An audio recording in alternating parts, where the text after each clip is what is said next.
Ready to dive into some seriously weird physics? Always up for that. Today, we're going deeper into quantum mechanics. Deeper. I didn't think it was possible. And it's not just about the future being uncertain, which is already wild enough, right? Yeah, like that's not weird enough. We're talking about how quantum mechanics messes with our idea of the past, too. Oh boy.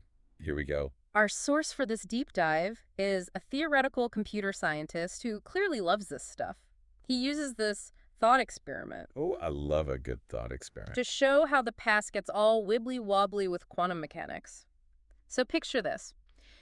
You're looking at a dot that could be red or blue. Okay, I'm picturing it. But it's not just red OR blue, it's in this thing called a superposition. Like, it's both red and D blue at the same time. Wait, so it's purple? Not exactly. It's more like, imagine a spinning coin before it lands. It's not heads, it's not tails, it's this weird in-between state. Okay, I think I'm starting to get it. So with this dot, the universe hasn't decided on a single history yet. It's like both possibilities are real until we measure it.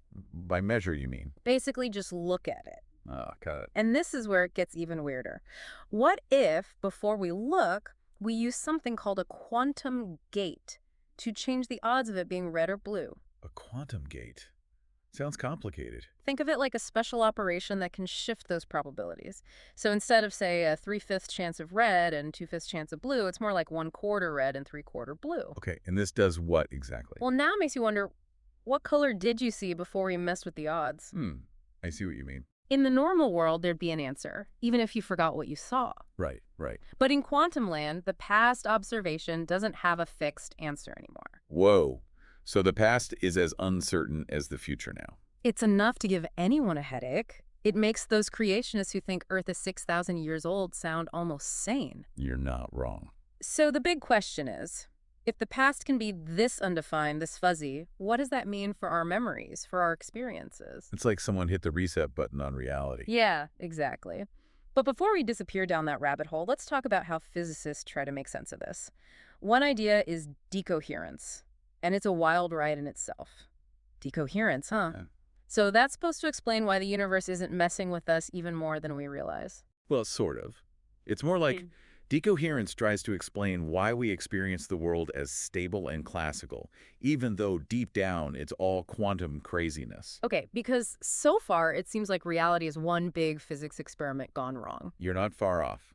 But decoherence is like saying, yeah, the universe is inherently chaotic, but there's a method to the madness. I am intrigued. Walk me through it. So picture a single beam of light, the kind physicists use in those super precise experiments. Got it. Lasers and all that. And imagine that light beam passing through a room full of dust particles. Okay, getting a little dusty, but I'm following. Each dust particle is like a tiny measurement happening, a tiny interaction that causes our beam of light to become a little bit entangled with its surroundings. Entanglement. All right, that's a whole other can of worms, isn't it? It is. But think of it this way. When two things are entangled, their fates are linked, no matter how far apart they are. Like a cosmic string tying them together. Kind of. It means the information about one is intertwined with the information about the other. Okay, so our light beam is getting entangled with these dust particles. How does that explain why I'm not questioning my own existence right now? Well, the more entangled our light beam gets, the more it starts to lose its quantum weirdness, its ability to be in multiple states at once, and it starts behaving more like a regular classical object. So it's like all that entanglement is somehow grounding it in reality. Exactly. Think about trying to have a private conversation in a crowded room. Oh, tell me about it. My family reunions are like that. All that noise around you, it makes it hard to focus on your own thoughts, right? It's the same idea with decoherence. The more our quantum system interacts with its surroundings, the more that noise drowns out the quantum weirdness. So that's why quantum computers are so hard to build, because you need to keep things isolated from all that noise. Exactly. It's like trying to create a perfect vacuum where our quantum system can exist in its pure, unentangled state, which is incredibly difficult to do. It's like trying to meditate during a rock concert. A very chaotic rock concert. And, there are physicists like John Preskill who believe that decoherence might actually be crucial for consciousness as we know it. Whoa, seriously. You're saying that our ability to think, to remember, is somehow connected to this decoherence thing? That's the idea. They argue that without decoherence, our experience of time, our memories, our whole subjective reality would be completely different, maybe even impassable. Okay, now my mind is officially blown.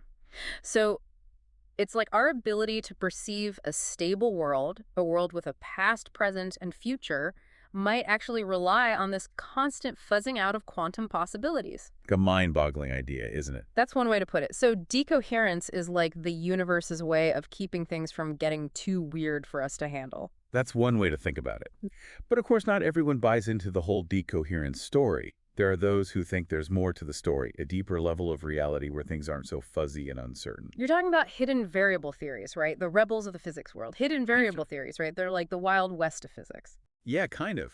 They're not satisfied with just accepting the fuzziness. They want to know if there's a deeper level, a more concrete reality, hiding beneath all the quantum weirdness. It's like they're saying the universe isn't just making this up as it goes along, right? Exactly.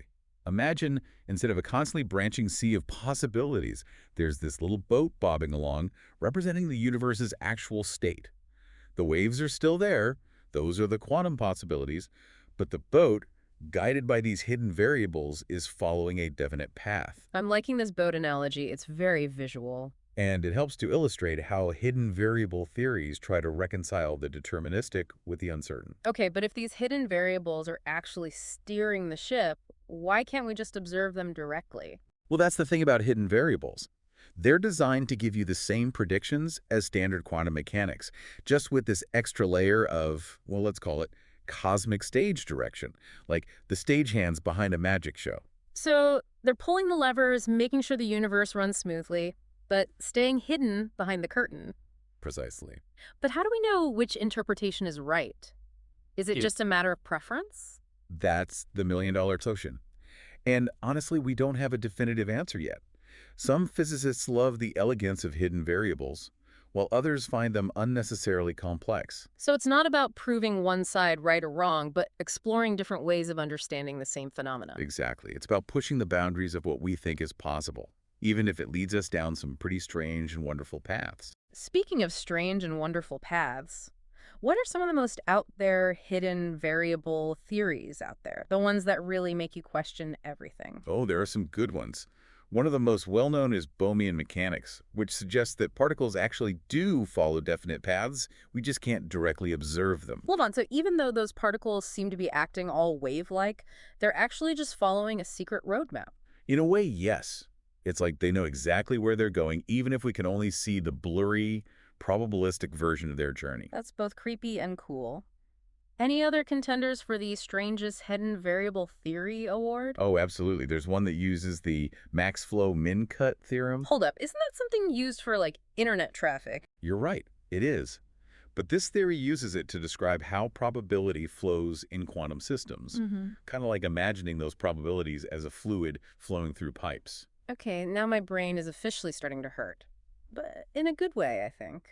It's a lot to wrap your head around, but that's part of what makes it so captivating. It's like we've stumbled into a whole hidden library of cosmic stories, each one offering a different perspective on the universe and our place in it. And the best part is we don't know which story is true, if any of them are. We're still figuring it all out. Exactly. We've gone from questioning the nature of time and memory to imagining particles surfing on hidden waves, all thanks to quantum mechanics.